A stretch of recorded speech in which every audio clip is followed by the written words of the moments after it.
Sofi.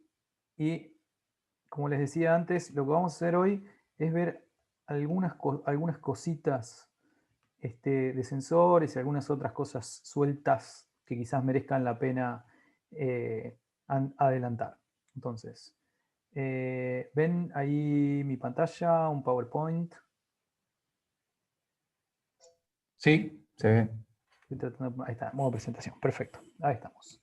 Bien, no sé si en la teórica llegaron a hablar algo de celdas de carga.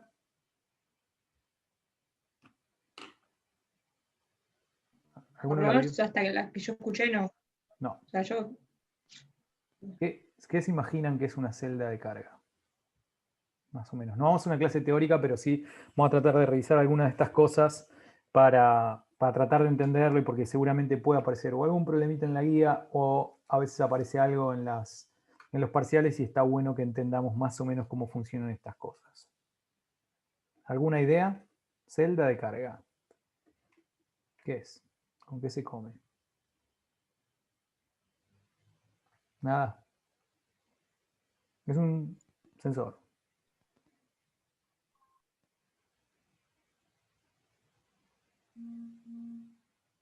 Arriesguen, arriesguen. Es un sensor para pesar o algo por el estilo, un dispositivo para medir peso. Es un dispositivo para medir peso. Gracias, Juan. Es un dispositivo para medir peso. ¿Qué tipo de sensor es? ¿Es un sensor digital o analógico? Creo que esa distinción ya la vieron. Es clave saber esto. Estábamos repasando, es como medio repaso lo que estoy diciendo. Analógico. Analógico. ¿Quién vota analógico? ¿Alguien piensa que es digital? Estoy tratando de verles las caras. Como están muchos con cámara apagada. Es un sensor analógico. ¿Por qué? Porque me da un valor analógico, un valor que está comprendido entre dos valores que son el rango de medición de ese sensor. En este caso, es un sensor, como decía Juan, que nos puede determinar el peso de algo, una fuerza. Entonces, bueno, va a tener un determinado rango que puede ser entre 0 y tantos kilos, tantos newton, tanto lo que sea. ¿Está bien? Pues en definitiva, acuérdense que todos los sensores que nosotros vayamos a usar, fíjense cómo luce este. Yo les traigo fotos porque a veces si no es muy difícil imaginarse. Es un coso metálico donde tiene un cable. Este cosito negro de atrás es un cable. Entonces ese coso negro, esa celda de carga, no es que me ponen en un display o en una pantallita el valor de fuerza o de peso que está midiendo. En definitiva, lo que hace, ¿qué me da? Me da un valor de tensión o de corriente, dependiendo del tipo de sensor que sea, y esa tensión o corriente yo la tengo que interpretar con algún tipo de controlador y entender cuántos, en este caso, no sé, kilos, newtons o lo que sea, se corresponden con ese valor de tensión o de corriente. ¿También lo que digo? ¿Se entiende? O sea, así trabaja, con un transductor que me dice, si yo le aplico una fuerza acá, en realidad lo que me va a dar en la punta del cable es un valor de tensión o un valor de una corriente. ¿De acuerdo? ¿Hasta ahí se entiende? ¿De dónde sale esa relación entre la magnitud a medir cuando estoy hablando de un sensor analógico y la magnitud eléctrica de tensión o de corriente? ¿De dónde sale esa relación? Estás mute, Juan. No sé si estabas diciendo algo. No, que ahí no sé cómo funciona. Bien, a ver, acá tengo algo en el chat. Amo cuando se me pone naranja. A ver quién dice algo. Ah, se les trabó a mí solo. No sé, yo hoy estoy bien. Creo que sos vos. No, estás bien, estás bien. Ok. Pensé que tenía una respuesta genial alguien por el chat. ¿Alguien tiene alguna idea cómo hago entonces para pasar de la magnitud física que quiero conocer al valor de la de tensión o de corriente o la magnitud eléctrica que me dé en la punta del cable el sensor? Tiren fruta, están muy dormidos hoy, chicuelos. Esta es la clase donde se puede decir de todo.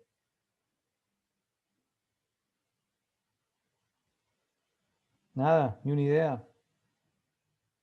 Con un material piezoeléctrico, no sé. Martín tiró con un material piezoeléctrico. Bueno, no es el caso, no es el caso, pero sí que hay algunos sensores que podrían trabajar con ese principio. En definitiva, ¿qué quiero decir? Gracias, Martín. Lo que quiero decir es esto. Voy a tener una magnitud que quiero medir, un dispositivo, en este caso un sensor, que me va a dar una señal eléctrica. En el medio voy a tener siempre un transductor, voy a tener algo que está relacionado con el principio de funcionamiento que mide o que me da esa información, pero lo que yo quería decir es que la relación, o lo que yo quería preguntar, que seguramente lo pregunté mal, es que la relación entre la magnitud a medir y el nivel de tensión o de corriente que yo obtengo en las puntas del cable es algo que me tiene que decir el fabricante. Tiene que haber una curva donde me dice, para este valor, para este valor en kilos, obtenés este valor en voltios, o lo que sea, o en temperatura, o en presión, o en caudal, o en cualquiera de las variables analógicas que yo vaya a medir. Entonces es algo que tengo que conocer. Entonces, en definitiva, para el caso este puntual de las celdas de carga, en donde yo voy a querer a través de este dispositivo saber qué fuerza se aplica sobre esa celda de carga, voy a necesitar información del fabricante de esa celda de carga para que me diga, si vos aplicaste 1 tonelada acá, esto significa que son tantos volts, tantos milivolts. ¿Está bien? Tiene que haber una relación que me la tiene que decir quien lo fabricó. Si no, no tengo forma de saberlo.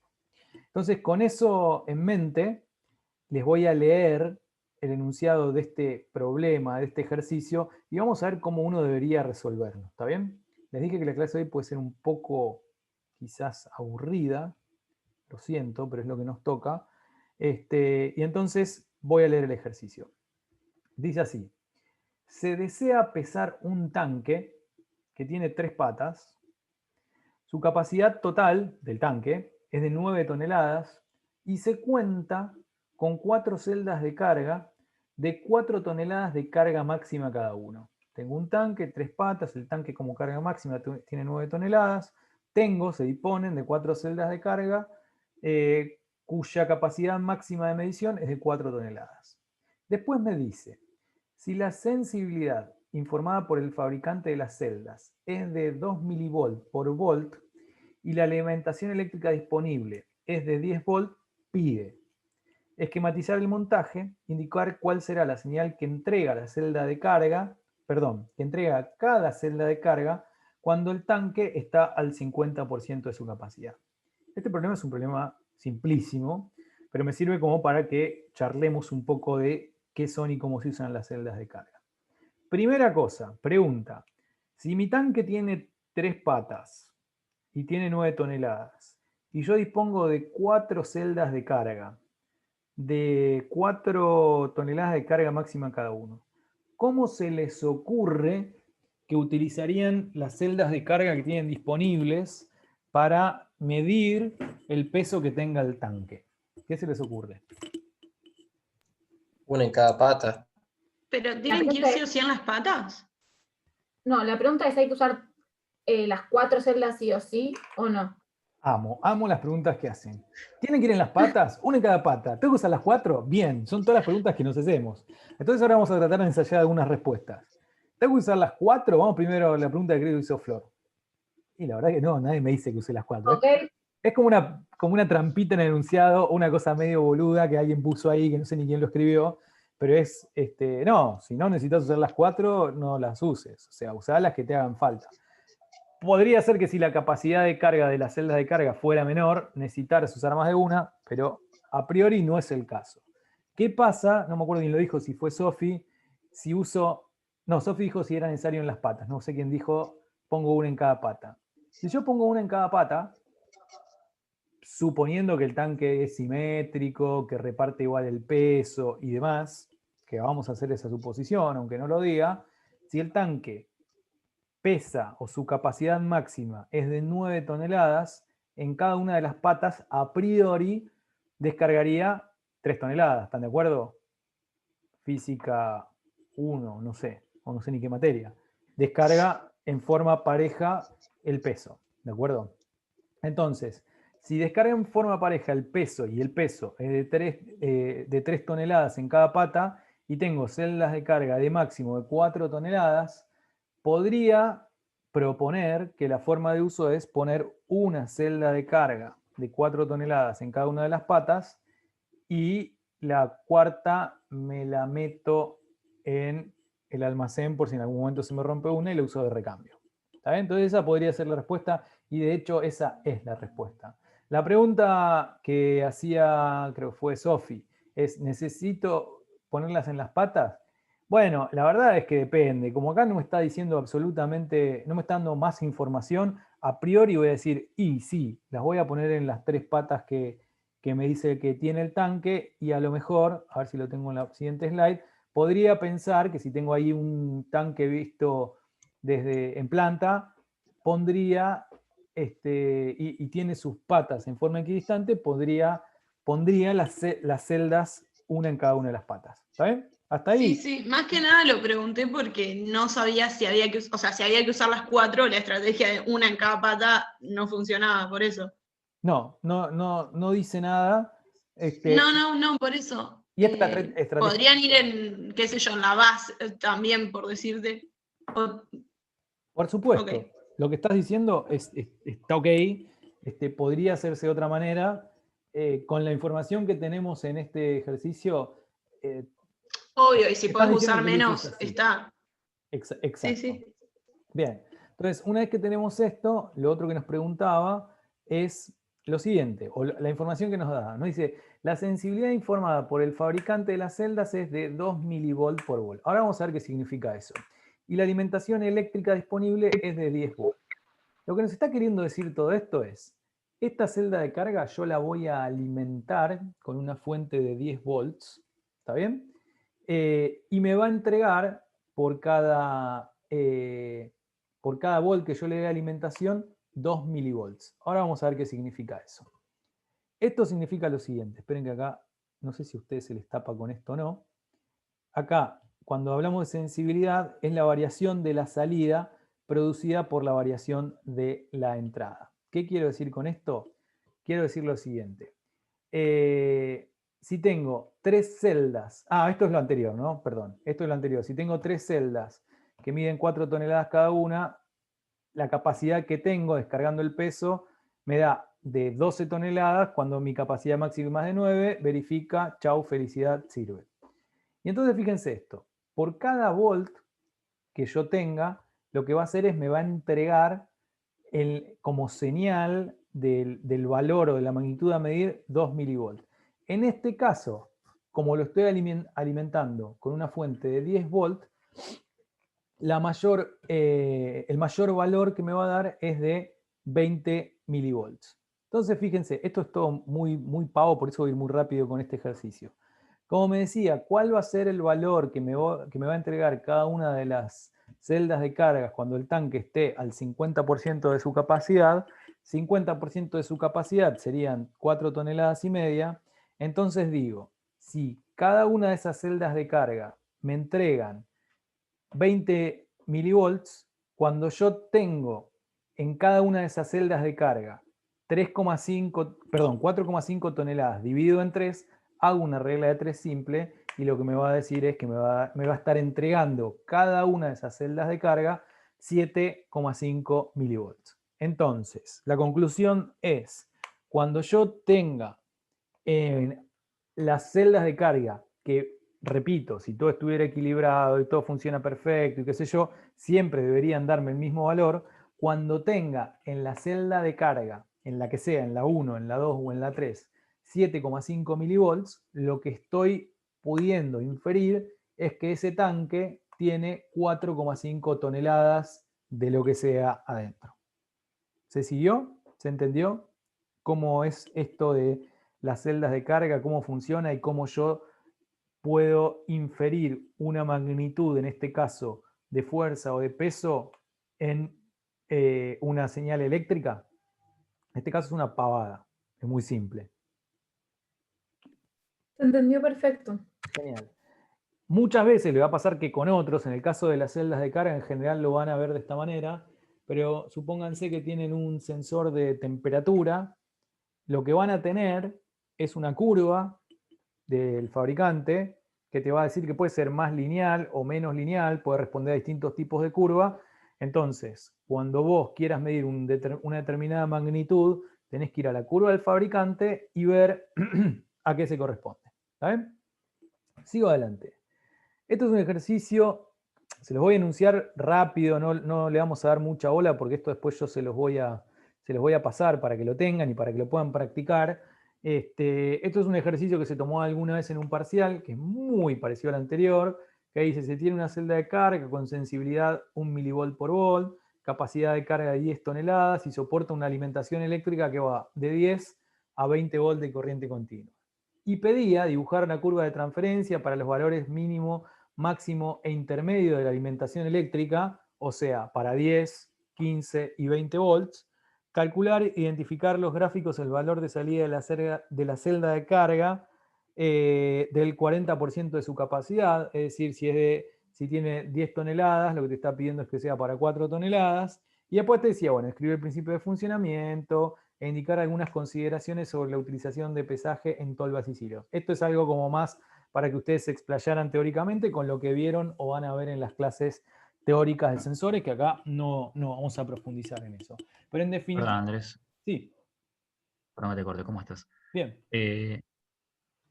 Entonces te depende, cuando te dice 40% de capacidad de carga, te depende tanto de la alimentación como del peso. O sea, está bien, tenés 4 toneladas, pero para la alimentación de 10 volt te devolverá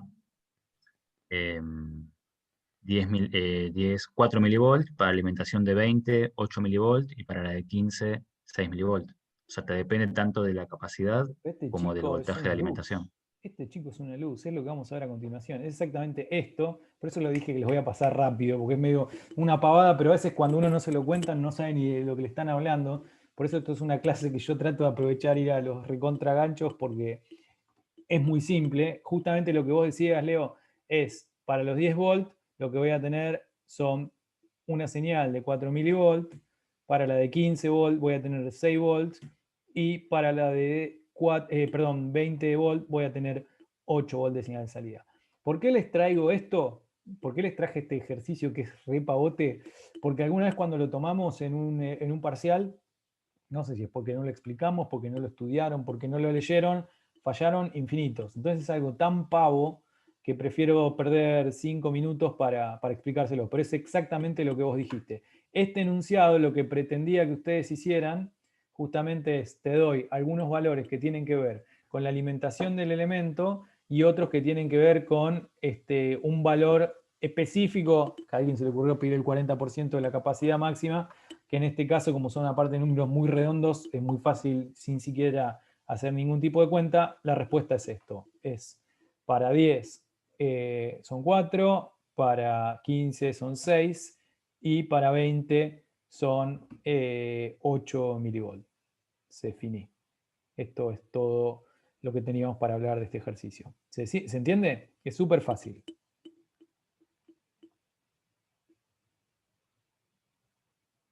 Sí, perfecto. Sí, se entiende, sí, sí. Bueno, a continuación les voy a contar algo también muy rápido. No sé si ya lo vieron o no en la clase teórica, que son los encoders o codificadores. ¿Vieron algo de eso? Sí, lo vimos. Perfecto. Esto se los estoy contando nada más para que ustedes, como hay una guía de ejercicios de sensores, que está también ahí en el campus, para que con esto tengan una idea de cómo encararlos. Yo no me interesa mucho perder tiempo con esta clase de ejercicios durante nuestras 2 horas de práctica porque son muy boludos y prefiero que los hagan ustedes y si tienen alguna duda que los revisemos y sí trabajar en ejercicios que tengan más que ver con programar algunas cositas como fue el de la semana pasada. Pero así todo necesito por lo menos hacer una presentación rápida. Entonces, vamos a codificadores o encoders. Siempre vamos a trabajar en la materia con 2 tipos de encoders. ¿Qué son, para los que todavía no vieron la clase? Son dispositivos que convierten un movimiento en una secuencia de pulsos digitales. El que ven acá en la foto a la izquierda, en definitiva lo que hace es, cada vez que este dispositivo va girando su eje, me va a entregar, dependiendo del tipo de resolución y de configuración que tengan, determinados pulsos de determinadas maneras que a mí me van a servir, por ejemplo, para saber en qué posición se encuentra ese eje. ¿Está bien? Entonces, ¿para qué me va a poder servir? Bueno, para saber en qué posición está una determinada parte de un mecanismo, me va a servir para saber cuántas vueltas, por ejemplo, hizo un eje, para entender en qué sentido se está moviendo o desplazando un determinado elemento, etcétera, etcétera. Y en este caso tenemos que distinguir que existen dos mundos o dos tipos de encoders. Los incrementales y los absolutos.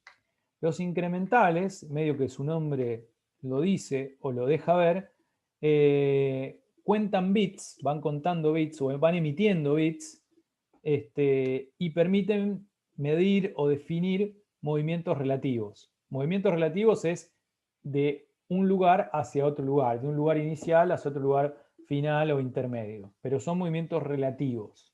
En cambio, los codificadores o encoders absolutos lo que permiten es dar una posición exacta, y la diferencia es que este último trabaja con lo que se llama una palabra de bits. Me va a dar en una palabra, en un string, con un código binario, la posición exacta de ese elemento o ese mecanismo. ¿Está bien? Ahora vamos a hacer un toque más en detalle. La idea de esto es presentárselos para aquel que no lo vio todavía, que entiendan que existen dos tipos de codificadores, que entiendan que se usan para cosas diferentes y que sepan distinguir cuáles son las características de uno y del otro. Los problemas o los ejercicios que van a hacer tanto para una guía como para un parcial son conceptuales y son como muy simples. Simplemente es entender en qué caso utilizaría uno, utilizaría el otro, o cuántos pulsos tendría que contar, etcétera, etcétera. Lo que vamos a hacer es, vamos a ir rápido por acá, no vamos a hacer ejercicios de esto en el día de hoy, para ver si nos da el tiempo que ustedes se pongan a trabajar en otro tipo de ejercicio.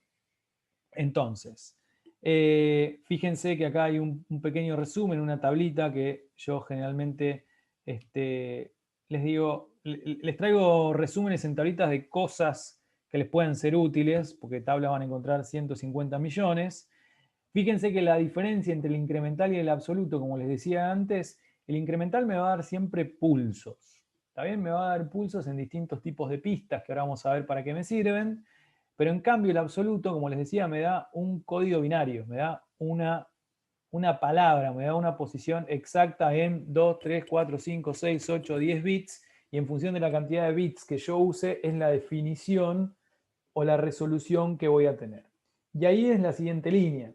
Si yo quiero entender cuál es la resolución de un encoder incremental, lo que voy a tener que hacer es 360, que es el giro, sobre la cantidad de ranuras, que ahora vamos a ver en el siguiente slide, un gráfico de cómo más o menos es internamente, la cantidad de ranuras que tiene. En cambio, en el caso de un encoder absoluto, la resolución, que es la cantidad de partes en las que voy a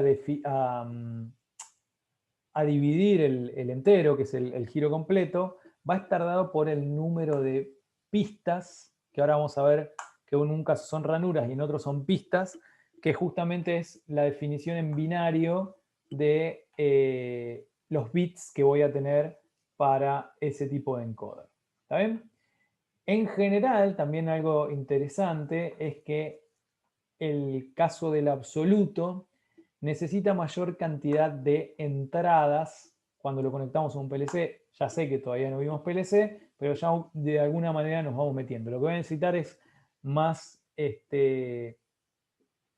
elementos que me permitan leer un código de lo que me da como información un absoluto en comparación a un incremental.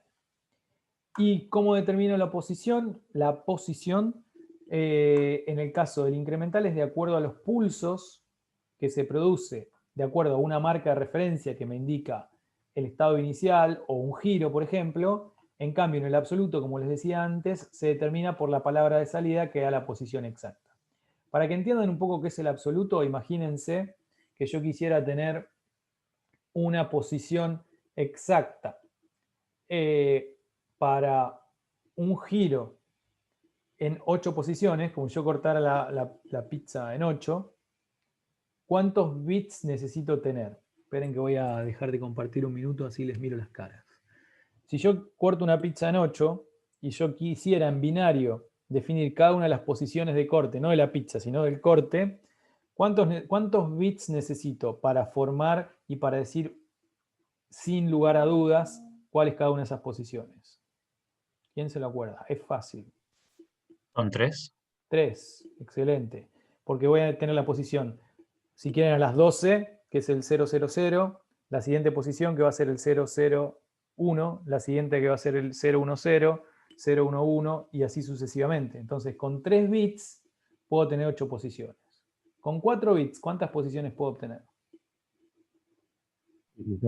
16. Con 5, 32. Bueno, es 64, 128, 256, 512, 1024. ¿Está bien? Entonces, cuantos más bits tenga, tengo más posiciones que puedo determinar. Es decir, si tengo 10 bits, voy a tener 1024 posibilidades dentro de una circunferencia. ¿Me siguen? Entonces, si tengo 10 bits, lo que voy a necesitar son 10 entradas para poder de alguna manera dar información al sistema en cuál de esas posiciones estoy.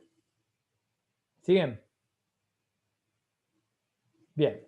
En cambio, cuando hablamos del otro tipo de encoder, lo que voy a hacer es, esperen que lo voy a compartir mejor, para que se entienda un poco más. Yo lo que voy a tener es algo parecido a esto. Fíjense, ¿qué es esto? No se entiende nada, Andrés. Lo de la izquierda no le den mucha pelota, porque esto lo que está simulando es un PLC, pero lo que nos importa es entender esto. Si alguna vez alguno desarmó un mouse adentro tiene algo muy parecido a esto. Para poder que nuestro mouse se mueva en forma vertical u horizontal o la combinación, tiene 2 disquitos muy parecidos a estos, y los invito a que después de la clase hagan pelota a un mouse y lo revisen. Un mouse óptico, porque los viejos de bolita eran medio parecidos, pero los mouse ópticos funcionan de esta manera. Entonces, ¿qué es lo que me dice? Fíjense, acá hay una emisión de luz y acá hay un receptor de luz. Entonces, lo que va a hacer esto, supongamos que gira en este sentido, a medida que se mueva, va a haber luz, sombra, luz, sombra, luz, sombra, luz, sombra, luz, sombra. Y si se moviera a una velocidad constante, me va a entregar un trencito de pulsos como este. Entonces, ¿qué es lo que yo puedo hacer? ¿Qué es lo que me entrega este encoder? Lo que me va diciendo es luz, sombra, o mejor dicho, en términos eléctricos, 0, 1, 0, 1, 0, 1, 0, 1. Y este 0,1 midiéndolo en tensión podría ser 0 volt o, qué sé yo, 5 volts, si mi fuente de alimentación fueran 5 volts. Entonces yo lo que puedo hacer, no sé si se acuerdan que hace unas clases atrás empezamos a ver algo que se llamaban contadores. Entonces yo podría la salida de este decodificador o encoder, ponerlo en un contador y decir, bueno, cuando pasaron tanta cantidad de pulsos, podría inferir que giró una vuelta, por ejemplo.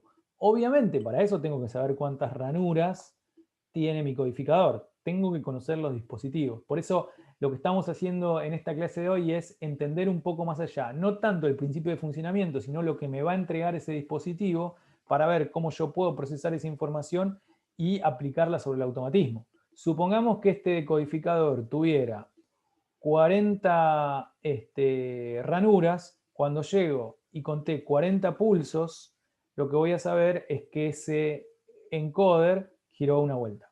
¿Para qué me puede servir eso? Bueno, qué sé yo, para infinitas cosas. Entonces, acá lo importante es justamente entender esto, cómo funciona. ¿Está bien? Hay algunos encoders que lo que van a tener además es en otra pista paralela un solo agujero, que ¿para qué me va a servir? Bueno, en esa otra pista mido si hizo una vuelta completa. O va a haber otros que va a tener dos pistas desfasadas en donde me va a permitir entender si estoy girando para un lado o si estoy girando para el otro. ¿Está bien? Esto de vuelta es súper high level, en la teórica lo van a ver en detalle si es que ya no lo vieron cómo funciona, pero sí me interesa que tengan en cuenta estas cosas, que si tengo un encoder incremental, lo más probable es que en el ejercicio que tenga que hacer y que tenga que resolver, Y voy a tener que usar algún contador, porque lo que hago en definitiva es cuento los pulsos para entender qué es lo que le está pasando al sistema mecánico y tomo alguna decisión de frenar, disparar otro dispositivo, etcétera, etcétera, etcétera. ¿Está bien? ¿Hasta acá más o menos vamos? Bien. Perdón que comparte y descomparta, pero como tengo una sola pantalla, si no, no les veo las caras y no sé qué es lo que está pasando. Entonces, esto más o menos es cómo funciona un encoder incremental. Entonces, algunos ejercicios repavotes, que también no le vamos a dar prácticamente bola, pero a veces me van a preguntar cosas como estas. Esto fíjense que fue un examen del año pasado. Se desea medir el desplazamiento angular con una determinada resolución utilizando un encoder absoluto, un codificador absoluto. Si quiero saberla, me dice, describe el principio de funcionamiento, está bien que se lo van a ver la teórica, y cuántas pistas deberá tener el mismo para lograr una resolución como la solicitada. En este caso me dice que la resolución sea menor, fíjense que dice que sea menor a 0,35, entonces hago esta cuenta tan pavota, que es decir que lo que quiero averiguar es la cantidad de pistas. Nada, me da vergüenza estar haciendo esta cuenta.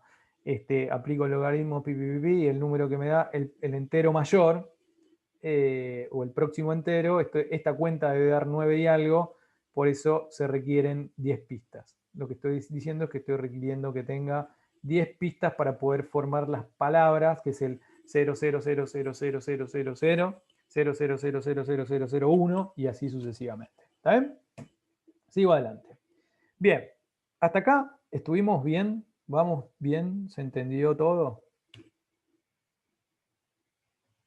Sí, Andrés. Bien. Sí, sí. Vamos bien. Genial. Bueno, ahora para que yo me calle un rato, les voy a proponer, esto es un ejercicio que no es que viene recontra a continuación de lo que estábamos hablando, pero sí me interesa, cuando estamos en pizarrón, es un poco más fácil mostrárselo yo, pero me interesa que se tomen por grupo ahora, qué sé yo, 10 minutos, 15, no mucho más que eso. No es para hacer en cada décimo, bueno, sí, lo pueden hacer en cada décimo también. Pero me interesa que resuelvan algún ejercicio como este. Fíjense cómo es. Es un poco al revés de lo que venimos haciendo hasta acá. Dice, dada la variación temporal de la entrada I1 en el tiempo, según se indica a continuación, ese diagramita que les pongo, en donde si en I1 yo tuviera conectado, por ejemplo, un pulsador de lo que sea, ¿qué es lo que estaría pasando? Desde el momento inicial, durante los primeros 4 segundos, ese pulsador no lo pulso. Después lo pulso durante 1 segundo, lo dejo de pulsar durante 4, lo pulso durante 5, lo dejo pulsar durante 4 y lo vuelvo a pulsar durante 4. ¿Está bien? Esto estoy diciendo que puede ser un pulsador, pero también podría ser cualquier otro elemento. ¿Está bien? Podría ser el sensor que vimos la vez pasada, incluso podría ser algún codificador, etc. Dice, describa la variación temporal de la salida Q1, ¿está bien? Me está diciendo que hay una salida Q1, donde Q1 e I1 están relacionadas con el programa adjunto, que es este programa que está acá. Esto que ustedes ven acá, quizás la nomenclatura les suene medio rara, pero es lo mismo que venimos viendo hasta ahora, solo que nuestro diagrama está girado a 90 grados, pero donde estos elementos que están acá son contactos que en este caso son normalmente abiertos, de I1, de Q1, que es una salida, que podría ser como nuestro R1 o KM1, en donde tengo acá un temporizador, acá tengo la bobina del temporizador, que me está diciendo que es un on delay de 3 segundos, y donde acá en el CC1 lo que me está mostrando acá es la parte o la bobina incremental, la parte del C en cada decimu, ¿está bien? Y como les decía, acá el Q es como si fuera un R. La propuesta es que ustedes hagan dos cosas. Una es que reescriban este programa rápidamente en cada decimu, ¿está bien? Que eso ya la tienen súper clara. Y después que puedan responder a estas preguntas. Dice, ¿a qué valor máximo de cuenta llega el CC1? ¿Con qué valor quedó CC1 al final de la secuencia? Y otra cosa re importante, que esto lo ideal es que lo hagan, si quieren lo pueden hacer en papel y sacan una foto y lo revisamos ahora en, no sé, 15, 20 minutos, es esto de graficar todas las variables intermedias. ¿Qué quiero decir graficar todas las variables intermedias? Me estoy refiriendo a que todos los elementos que intervienen acá en el programa, que son el contador, tanto en la bobina incremental como en el contacto C1, el temporizador, tanto en la bobina del temporizador como en su contacto, y en la salida, que acá la representamos con Q1, pero como les decía antes, podría ser un R1, tanto en la bobina como en el contacto. Graficar todos los valores de esas variables. ¿Se entiende más o menos lo que hay que hacer? No entendí lo último, lo de graficar las Bien. variables involucradas. Así como yo les presento en el enunciado esta variable, que es la variable de entrada, y 1, yo lo que les estoy pidiendo es que abajo, y con la misma, para los mismos valores de tiempo, representen cómo se comporta los componentes de el contador, del temporizador y de la salida. Y cuando digo los componentes me refiero a las bobinas, a lo que tenemos a la derecha de este gráfico de acá, y a los contactos. ¿Está bien? No sé si se entiende. Sí, está Quedó bien. La X va a ser siempre el tiempo y la Y depende, el contador será incremental de a exactamente. 1 Vas a tener y que hacer muchos variada la Y. diagramas, vas a tener que hacer muchos diagramas donde en el eje X siempre tengo el tiempo con la misma escala y alineados. Les recomiendo hoja cuadriculada, o si quieren hacerlo no sé, en Excel o lo que quieran. Y después voy a tener tantos gráficos como variables tenga. En este caso, mínimamente van a tener 6. ¿Por qué van a tener 6? Porque van a tener 2 para el contador, 2 para el temporizador y 2 para la salida. ¿Está bien? En definitiva, si ustedes hacen bien esos gráficos y entienden cómo quedan relacionados a partir de este programa, la pregunta B, ¿cuál es el valor máximo de cuenta que se llega a CC1? ¿Y cuál es el valor que va al final CC1? Se responde solo, se responde de la lectura de ese gráfico. ¿Por qué les estoy proponiendo que hagan este ejercicio que parece medio descolgado? Porque esto es algo que siempre, siempre, siempre, siempre en los 17 años que llevo en esta materia se toman en algún parcial o en algún final. Entonces, prefiero que usemos este rato en que ustedes lo practiquen, lo trabajan en grupos durante quizás, no sé, 20 minutos y después compartimos los resultados. ¿Les parece? ¿Quieren por las dudas hacerle un screenshot al enunciado? Si no, yo se los mando, pero si le hacen un screenshot creo que va a ser más fácil. Avísenme cuando lo tengan y armamos los grupos.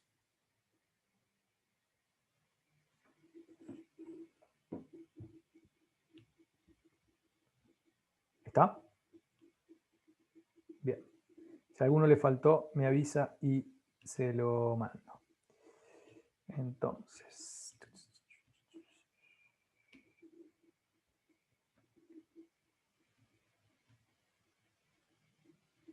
Leo, vos sos del grupo 1, ¿no? Sí. Bien, perfecto. Ya te mandé al grupo 1. Y Camila, no me acuerdo qué grupo sos. ¿Sos del 4? ¿3? Dice Juan que es el 3. Bien. Espérenme.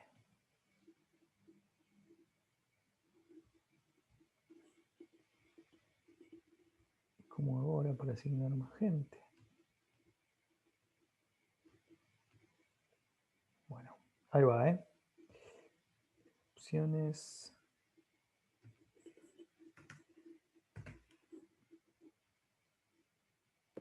Andrés, después nos mandas para...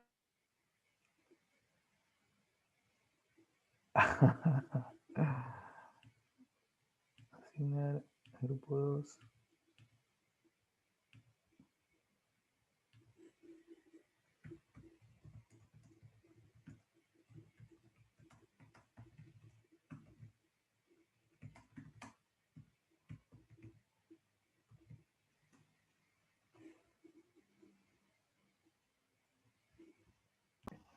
Ahí estamos. Genial. ¿Está viendo, no? Sí. Bueno, sí, es ese. Bueno, pusimos los pulsos, los que era el I1, el C1, el C, el contador, cuenta el primero cuando detecta el primer pulso de I1 y el segundo cuando detecta el segundo pulso. Cuando llega a 2, ahí asumimos de que se cierra el C1 y al cerrarse el C1 se enciende tanto la bobina del Q1 como la del TT1. La bobina del Q1 lo que hace es que se cierre el contacto del Q1 y el temporizador TT1 hace que a los 3 segundos se cierre la llave de T1. Entonces, Nachito, cerrá el micrófono, porfa. Cosa que compré de Victoria Z. Ok. ¿Gorriti qué? Y Santa Fe. Esperen Ok. que voy a ver si le puedo desactivar el audio. Talonario. Listo.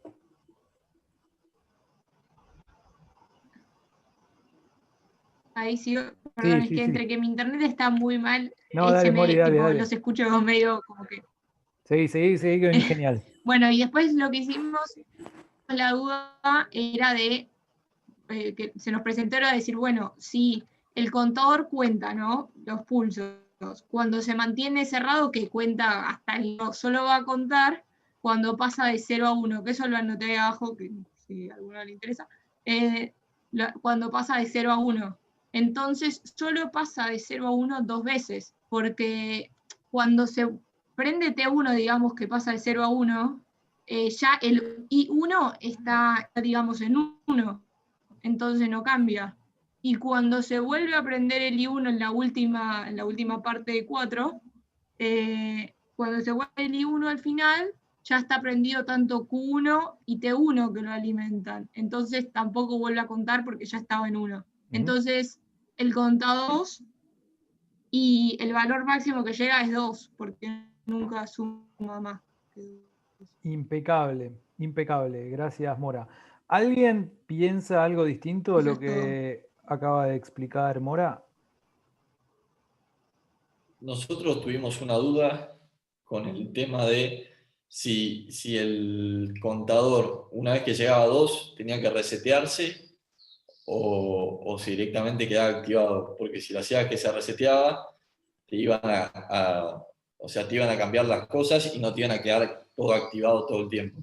Bien. A partir del segundo 9, que es donde apretás por segunda vez tu pulsador. Entiendo la inquietud. ¿Qué opinan los demás? Al comentario Nosotros de Tomás. hicimos lo mismo que hizo acá el grupo 4. Así que. Ok, ustedes están en línea con el grupo 4, perfecto. A Juan Cruz no le gustó, le pareció un asco el ejercicio. No me dijo esa palabra, pero dijo, no me gustó.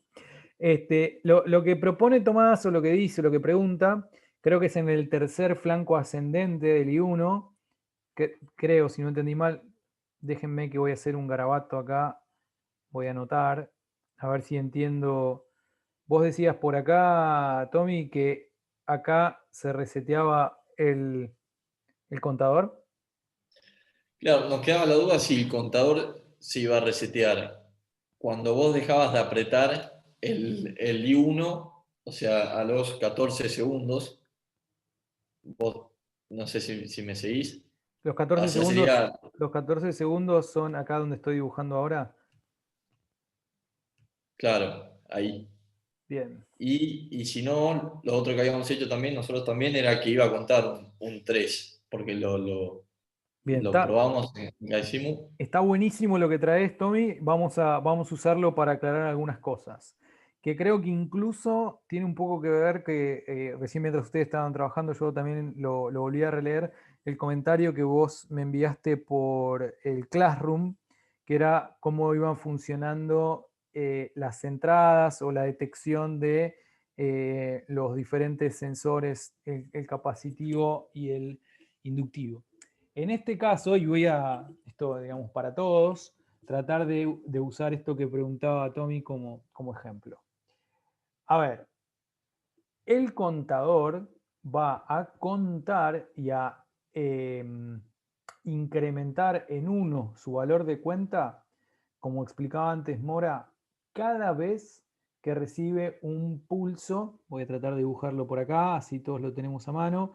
¿Se acuerdan que el contador es un símbolo más o menos así, donde por acá lo alimento, por acá tengo un C, por acá tengo un D y por acá tengo un R? ¿Está bien? Yo no estoy viendo nada, no sé si son. Yo tampoco veo lo que escribís. Yo sí lo Yo lo estoy viendo. veo. Tienen que Ahí achicar las cortado. cámaras, pónganla solo en uno y se ve. Está a la derecha de la pantalla compartida con Está, la hoja. está como afuera de la hoja que presentaste vos, Mora, Ahora que sí, no la ahora saques sí. porque está buenísima, me sirve como referencia. Entonces, esto lo que estoy diciendo es que, bueno, si acá tengo la alimentación, ¿de acuerdo? El módulo contador va a incrementar, estoy cambiando de color, cada vez que, por ejemplo, yo le dé un pulso al terminal C. ¿Está bien? Entonces, cada vez que yo cierre este contacto, que lo voy a llamar, qué sé yo, L, cada vez que yo cierre L, esto se va a incrementar en una unidad. Entonces, se va a incrementar en 1. Si yo suelto y vuelvo a presionar, se va a incrementar en 2.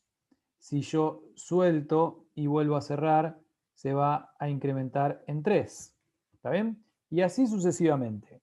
La única forma de variar esas cuentas hacia atrás, de 3 a 2, de 2 a 1, es si yo alimento el decrementador y le doy un pulso al L, ¿está bien? Y la forma de matarlo a 0 es que yo le dé un pulso a lo bestia al reset. Si yo hiciera esto, vamos a ir con verde, por ejemplo. Si yo hago esto y acá pongo un contacto que lo llamo R, por ejemplo, independientemente del valor de cuenta, si yo cierro R, no me importa cuánto valía esto, se va a 0. No hay otra forma de que vaya a 0. No es que cuando llega el valor del set point, que supongamos que el valor del set point en este caso era 2, una vez que llega a 2, automáticamente se resetea a 0. Para que pasara eso, lo que tendría que hacer asociar este contacto que yo puse acá en verde, R, por ejemplo, a un contacto del propio contador, pero no es el caso. Entonces, lo que vos proponés, Tommy, no es cómo funciona. Lo que va a funcionar es cada vez que yo le dé al contacto C que lo pase de 0 a 1 o de desconexión a conexión, va a incrementar en una unidad. Si llega al valor del set point, que en este caso es 2, y yo le doy un pulso adicional, es decir, lo pongo en 3, lo pongo en 4, lo pongo en 5, el contador se sigue incrementando, pero los contactos asociados a ese contador, si son abiertos, siguen cerrados, y si fueran cerrados, van a seguir abiertos, porque cambian de estado una vez que llego al valor del set point. No sé si fui claro, igual ahora lo podemos ver en cada decimu para tratar de explicarlo un poco mejor. Sí, sí, impecable. ¿Sí? Y otra cosa rara que nos pasó era que probando, nuestra duda no era si había que, si una vez que seguías contando se reseteaba, sino que si cuando llegaba a 2 había que resetearlo, pero bueno, es otra cosa. Pero No la lo duda que dice, nos... no lo dice. O Está sea, bien, podría claro, ser que el ejercicio lo pida, pero este ejercicio no lo pedía en absoluto, digamos. claro. Y lo que nos Pero pasaba, sí, no, que al final había una pregunta que medio que nos hacía ruido en el ejercicio, que por eso pensamos que se tenía que resetear quizá. ¿Cuál? La que te decía a qué valor llega al Sí, final o algo claro. así. No, en Porque si no es realidad como la misma respuesta. lo que te está preguntando el ejercicio es cuál es el valor en este instante de tiempo. Ok. Sí, decía, ¿cuál es el valor máximo de cuenta y con qué valor quedó? Claro, porque el máximo en este caso, fíjate que es 2. Podría ser otro, podría haber llegado acá en algún lugar a 8, por ejemplo, y después si acá hubiera un decrementador, un reset o lo que sea, podría haber Ok. llegado a 6. Yo qué sé, estoy inventando. Quiero decir que el máximo es el valor absoluto más grande al que llegó en esa secuencia y el final se entiende que es este que está acá al final del ciclo de entrada que te propone el ejercicio. Está bien. Bien. ¿Se entendió? ¿Están más o menos de acuerdo? ¿Se entiende Sí. por qué en este caso no llega a 3? Que es lo que explicó Mora. ¿Se entiende por qué no llegaría a 3? Para todos. A mí eso no me quedó bien claro. Bien. Vos, Tommy, lo dijiste porque no vi quién habló. Bien. Yo, ¿por qué no llegó a 3? Bien, te lo voy a tratar de explicar, pero tengo que... ¿Me dejás que comparta, Mora, porfa? Voy a compartir mi pantalla, a ver si lo puedo mostrar de vuelta acá en el PowerPoint. Mi dibujo es mucho más rudimentario. ¿Ven una pantalla muy rudimentaria acá? Bien. Sí, sí. Yo traté de dibujar más o menos lo mismo. Entonces, fíjense lo que sucede. Digo, este elemento, ¿cuándo va a estar energizado? Bueno, cuando presiono 1, presiono 1, tiene el mismo perfil. Cuando vuelvo a presionar 1, tiene el mismo perfil. Y fíjense lo que pasa. Esta bobina, este contacto, el C1, se va a cerrar una vez que llegó al valor 2. Entonces, fíjate lo que pasa. Llego acá al valor 2, perdón, llego al valor 2, este contacto se cierra. Al cerrarse este contacto, estas dos bobinas quedan energizadas. Queda energizada TT1 y queda energizada C1. Y fíjate lo que pasa. Cuando energizo Q1, acá a mí me faltó dibujar algo, pero en realidad como son iguales no es necesario. Lo que va a pasar es que este contacto de acá queda cerrado. ¿Está bien? ¿En qué momento queda cerrado en este instante de tiempo? De acá en adelante, una vez que este Q1 se energizó, este queda cerrado. Entonces fíjate que esta bobina, que es esta de acá, esta es esta de acá, queda energizada. Que en realidad esto debería estar como así, todo el tiempo energizado. Como no tengo un cambio de flanco, por más que yo le dé a este I1, que es lo que hago acá, para que voy a cambiar de color, a ver si se puede entender. En este instante de acá, que yo tengo una entrada en I1 y se cierra acá, como antes no estuvo en 0, no se entera que esto yo lo presioné, porque ya le estaba entrando un 1 por acá. Y ni que hablar que a los 3 segundos también le entra, voy a dibujar en otro color, a los 3 segundos le entra por acá cuando se cierra este contacto. ¿Me seguís lo que te digo? Entonces fíjate, este se cerró en este momento. Este otro se cerró en este momento. Entonces por acá lo seguí alimentando siempre al CC1. Cuando llego al cuarto pulso, perdón, al tercer pulso y voy con el rojo y cierro esta bobina no se entera. Y como no está pasando de 0 a 1, no está incrementando en una unidad más. No sé Una si... pregunta, Andrés. Pará, dame un A fin del segundito, Leo. Dame un segundito. Sí. ¿Lo seguiste, Tommy, o lo expliqué muy mal? No, sí, sí, impecable. Bien, perfecto. Ahora sí, Leo, perdón. No, todo bien. A fines del contador de CC1, todo lo que pasa abajo del gráfico de CC1 no lo afecta, porque con I1, con los 3 pulsos que metes, ya está llegando al 2. En este caso sí. Digamos, Ok. si vos cambiaras las entradas de acá, podría el comportamiento ser muy diferente. Por eso el chiste acá, a ver, y estos ejercicios son como conceptuales para pensar un poco y para entender cómo esta configuración en función de diferentes entradas puede afectar todo lo que está abajo. No es que estamos haciendo un programa que quiera hacer alguna cosa en específica, pues si te fijas esto ni siquiera tiene enunciado.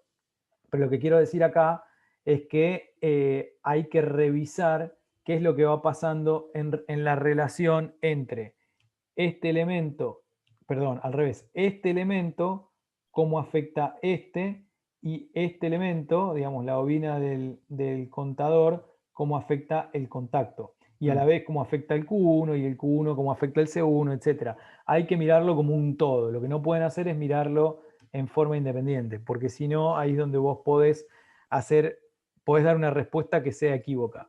Por eso, por ejemplo, para este caso, que en definitiva te están preguntando cuál fue el valor final de la cuenta del contador y cuál fue el valor máximo, la forma más fácil de hacerlo sin equivocarse es haciendo un diagrama temporal.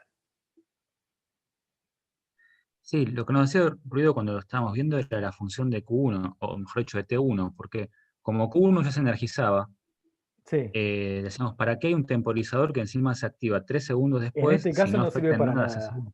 En este Claro, caso porque no cumple ninguna función. Es un distractor. Es un distractor claro, para Este creo que es un ejercicio de un parcial o de una guía. No, creo que es de la guía. Pero a veces esto funciona como un distractor, porque lo que tratamos de... es más, hay algunos ejercicios que son muy parecidos a este parcial, en donde el contador a veces ni siquiera cuenta. Porque actúa un temporizador antes, porque no sé qué, o te ponemos 2, 3 contadores, y bueno, el valor máximo de la cuenta, 0, el valor final de la cuenta, 0. No importa el resultado de lo que es, sino que acá lo que importa es cómo ustedes lo llegan a analizar. no, pasa que confunde porque creo que todos venimos de una formación muy, muy lógica, que sea un elemento puesto en un circuito o en otras materias, sea un elemento en un proceso o lo que sea, tiene una Sí, sí. función, y encontrarse con elementos que no tienen función te mueve un poco el tablero. Una vez me tomaron a mí en termodinámica, creo que fue por error también, uno de estos ejercicios, no sé si a ustedes lo habrán tomado lo mismo, supongo que sí, que era como un reactor cerrado, que le ponía, no me acuerdo bien qué cosa, y te pedía calcular 800 millones de cosas. Y la realidad que por cómo está armado el problema, era el sistema nunca evolucionaba, nunca cambiaba de estado. Y tuve un compañero, Andrés Chernyshkovsky, capo, se la jugó en el parcial. La oración que puso es: el sistema no evoluciona, entregó el examen y el chabón se sacó un 10. Y todos nosotros que hicimos como 1.000.000 de cuentas, pues decíamos, no puede ser, algo tiene que hacer, algo tiene que, de alguna manera tiene que funcionar. Nada, nos metimos en un quilombo bárbaro porque conceptualmente no lo habíamos entendido. Y el flaco se la recontrajugó y estaba muy seguro de lo que estaba haciendo y bueno, se sacó un 10 escribiendo una oración. Por supuesto el profesor no quiso hacer eso, se equivocó, el sistema no evolucionaba, hubo un poco de discusión, pero a veces te puede pasar. ¿Por qué este ejercicio está hecho así con este temporizador que no cumple ninguna función? La verdad es que no lo sé, no lo hice yo este ejercicio, lo tomé de la guía. Y como te decía antes, en este caso puede ser que esté pensado como un distractor o puede ser que no lo hayan pensado con mucho detalle y finalmente el temporizador no ejerce ninguna acción ni sobre el contador ni sobre la salida. Andrés, última pregunta. ¿Y uno lo accionarías con un pulsador? No importa con qué lo accionarías acá. Digamos, nosotros acá estamos poniendo un I1 que es una entrada al sistema que podría ser un pulsador, podría ser un fin de carrera, podría ser un detector de cualquier tipo, podría ser un sensor. No importa lo que es, lo que te importa es cómo se comporta en el tiempo. Pero qué es lo que utilizás, no importa. ¿Cómo lo vas a simular en el KDesimu? Con cualquier entrada. ¿Cómo lo vas a simular en Celio? Que lo vamos a ver la semana que viene, que ya vamos a estar hablando de PLC, es con un pulsador, porque Celio lo único que tiene para simular son pulsadores.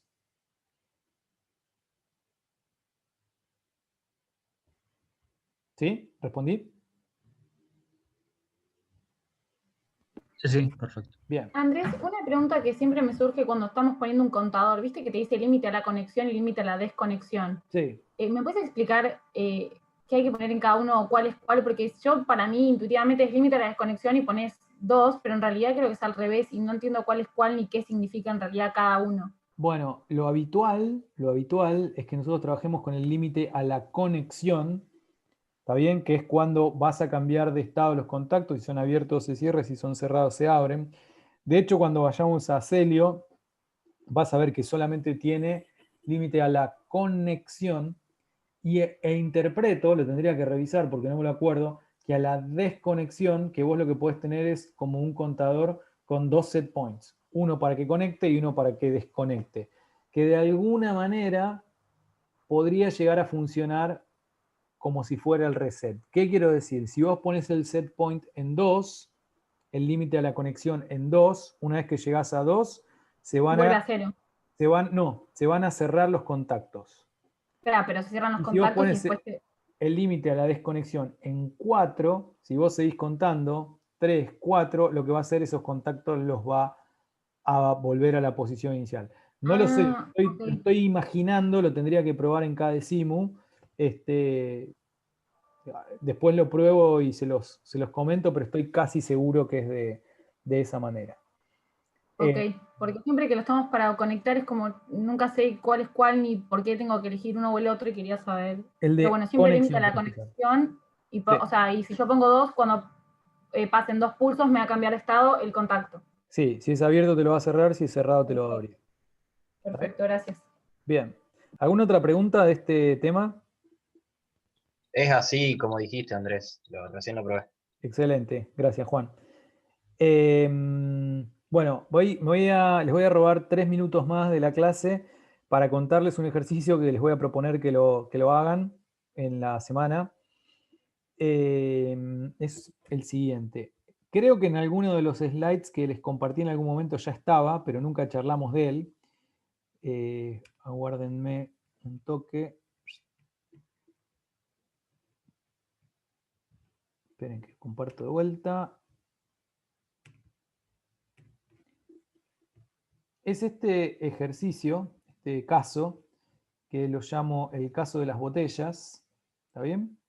Que se los voy a pasar por el Classroom para que lo hagan en forma grupal. Y dice así, lo voy a leer entero, sobre todo por si les aparece alguna duda. Es un poco largo, pero que sea largo no quiere decir que sea demasiado complicado. Dice, un proceso de embalaje de botellas de vino es realizado manualmente por un operador. El operador recibe botellas provenientes de la unidad de fraccionamiento a través de una cinta transportadora conducida por un motor M1 que se acciona por un pulsador de marcha PM1 normalmente abierto. El operario recibe las botellas de a una ya secuenciadas desde las unidades de fraccionamiento y las coloca manualmente en una caja de a 6 unidades. Una vez colocadas las 6 botellas, debe cerrar la caja, colocarla en un pallet y armar una nueva caja para continuar con el proceso, operación que lleva 20 segundos aproximadamente. La operación se puede detener en cualquier momento a través de un pulsador de parada general, normalmente cerrado, o a través de un pulsador ubicado en un puesto de trabajo del operario, PPO, también normalmente cerrado. En la posición de packing hay un detector óptico que indica la llegada de una botella desde la unidad de fraccionamiento. El detector contará o cuenta la cantidad de botellas que se embalan y al llegar a las 1500 botellas da un aviso a través de un dispositivo de salida audible y luminoso indicando que se ha llegado al nivel o al objetivo del turno, que son de 250 cajas. La cinta transportadora es movida por un motor trifásico. Entonces ahora pide realizar el circuito de potencia y de comando para este proceso y empieza con algunas aclaraciones. Debido a la cantidad de reclamos de los clientes acerca de la variabilidad del contenido de las botellas de vino, se decide poner un Quality Gate que ayude al operario a identificar las botellas que no están aptas, o sea, que están bajas de nivel, ya que en la actualidad se hace en forma visual. Este nuevo control cuenta con un sensor de nivel, SN, que da o no el OK para una botella y avisa al operario con una luz roja en caso de que el nivel sea inferior al requerido. Y en este caso, si la botella no cumple, la debe dejar en una zona de retrabajo. Y acá aclara que el tiempo es despreciable. Además aclara que este sensor de nivel tiene un contacto normalmente abierto. Pide entonces que se realicen las modificaciones necesarias para la programación, para esta nueva operación, y notar que si la botella no cumple con el nivel, no se debe contar dentro de las botellas, las 1500 del ciclo. Acá hago una aclaración para ustedes, dice hacer las modificaciones necesarias para la programación. Ustedes si quieren hacer todo el programa ya con esta incorporación, por supuesto lo pueden hacer. Y en la última parte dice que si bien la cantidad de defectuosos se redujo notablemente, bajó notablemente en base al control de calidad, han seguido llegando algunos reclamos. Se cree que el motivo de esto es que aunque hay un aviso luminoso de que las botellas están de bajo nivel, a algunas botellas algunas botellas por no ver la señal no se descartan, ahí faltará alguna palabra. Entonces, por ese motivo, lo que va a proponer ahora, que en lugar de que le avise con una señal luminosa y sonora al operario, propone que para reducir este tiempo de separar las botellas, colocar un cilindro neumático, que esto también lo vamos a empezar a ver a partir de la semana que viene, si alguno se anima a incorporarlo, excelente, que separe las botellas no conformes, en lugar de que las haga el operario en forma manual, que una vez que las detecta el sensor óptico, que haya un cilindro neumático que las expulse de la línea. ¿Está bien? Y acá pregunta alguna otra cosa más, qué tipo de cilindro neumático se necesita. Creo que esta es una clase que van a tener ustedes mañana para cambiar esta lógica. Y bueno, al incorporar el cilindro neumático, pide que se realice el circuito neumático para este problema. Hasta acá es lo que pide este ejercicio. Yo se los voy a copiar y lo voy a incorporar en el Classroom para que lo puedan hacer. No sé si hasta acá hay alguna pregunta. Igualmente, si tienen preguntas en la semana, me las pueden pasar por Classroom o por el WhatsApp o por el mail o por donde ustedes quieran. ¿La ven? ¿Alguna duda? Por ahora no, seguro cuando me ponga a hacerlo sí, pero por ahora no. No, yo estaba pensando en cómo hacerlo. Y cuando pone el sensor de nivel, deberíamos poner, o sea, no sé si deberíamos poner un sensor o cómo, porque ¿cuál es el límite del nivel? ¿Entendés? No entendí la pregunta. Viste que hay una parte en la que pone un sensor de nivel. Sí. Mi pregunta es o sea, ¿qué tipo de sensor deberíamos poner? Esa es la pregunta. Está buena tu pregunta.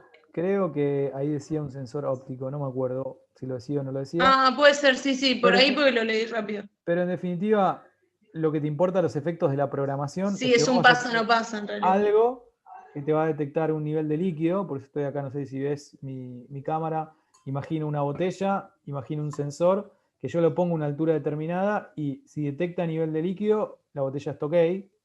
Si Perfecto, no sí, detecta, o sea, la tengo que descartar. sí, la lógica es el pasa, no pasa y descontarlo, pero bueno, Exactamente. listo.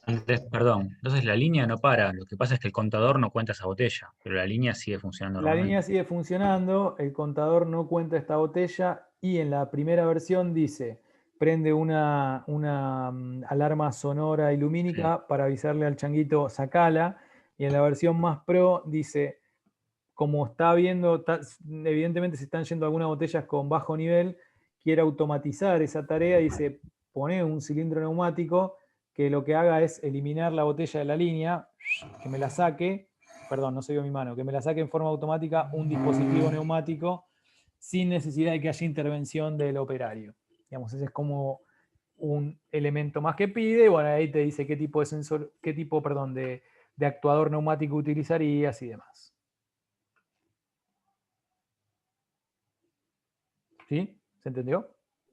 Sí, ahí sí, perfecto. Bien, excelente. Bueno, ¿lo subís al PDF al Classroom? Lo Andrés? subo al Classroom y cualquier duda me pregunta, ¿no? Por Classroom, y si ven que por alguna razón, porque algunas notificaciones de Classroom no me están llegando, no les doy bola en el transcurso del día o el otro día, les pido porfa que me manden un WhatsApp.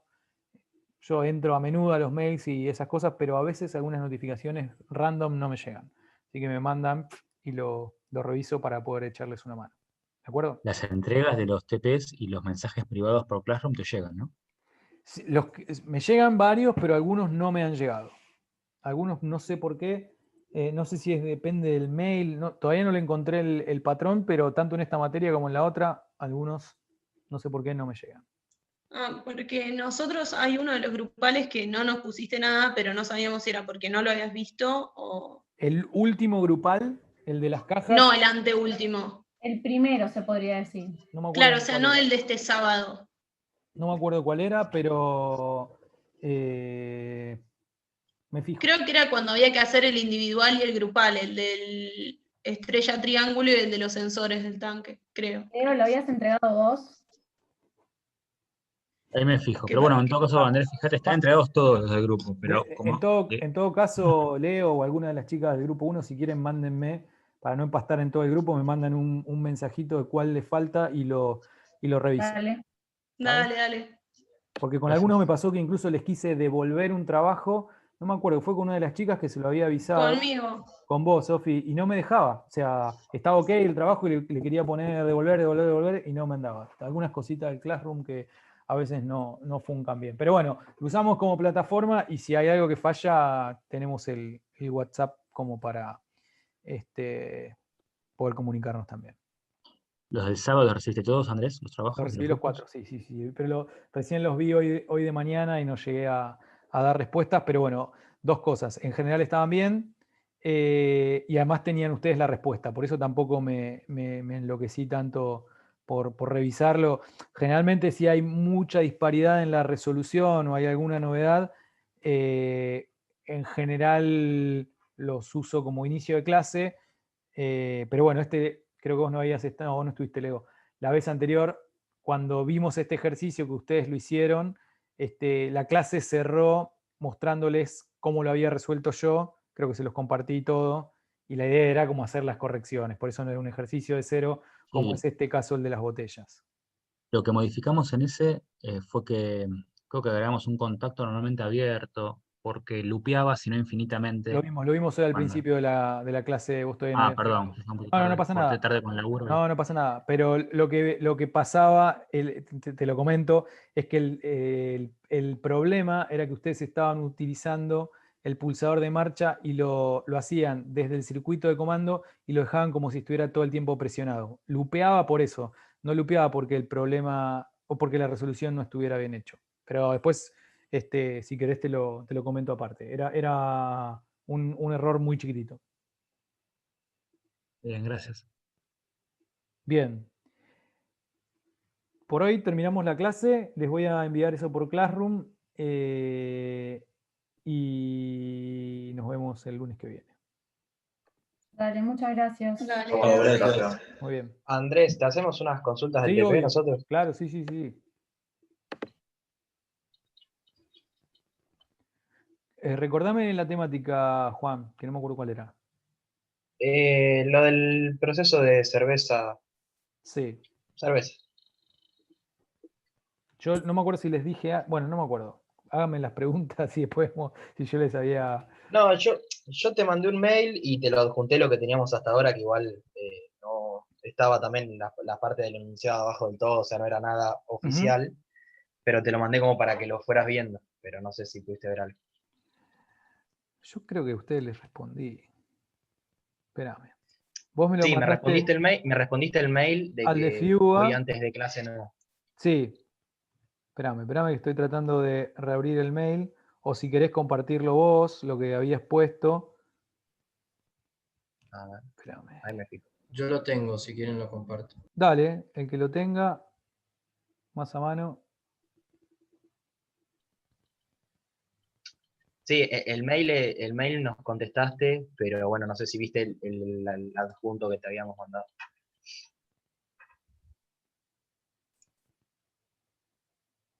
A ver, scrolleate un cacho para abajo. Yo creo que esto lo vi. Uy, Dios, estoy medio desmemoriado. ¿Puede ser que yo ya les mandé unas correcciones sobre este mismo texto? Me parece que no, pero no estoy, no sé. A mí por lo menos no. Ok, vamos a hacer una cosa. ¿Tienen alguna pregunta particular, alguna pregunta puntual, específica? La vemos ahora. Y si no, lo que les voy a pedir es que este mismo archivo que tienen acá lo entreguen por el Classroom. Entonces yo ahí lo que estoy haciendo es, lo leo desde el Classroom, que lo puedo ver con Google Docs. No, esto no lo vi. Había visto, los tanques sí los había visto, me los habían mostrado en algún dibujo, no sé qué. Sí, esto, sí. esto no lo vi. Yo abro directamente desde Classroom, abro con Google Docs, entonces lo voy leyendo todo, porque ahora leerlo en este momento no tiene sentido. Yo después me tomo un rato, lo leo bien, y lo que voy haciendo en general, voy poniendo o comentarios o preguntas con control de cambios. Entonces ustedes ya ahí primero lo reciben, lo leen, y si necesitan en cualquier momento de la semana, combinamos y hacemos una reunión. Yo no tengo problema. Pero me parece que lo mejor es que yo me tome un rato para poder analizar lo que ustedes... Esperen que voy a dejar de grabar porque esta parte es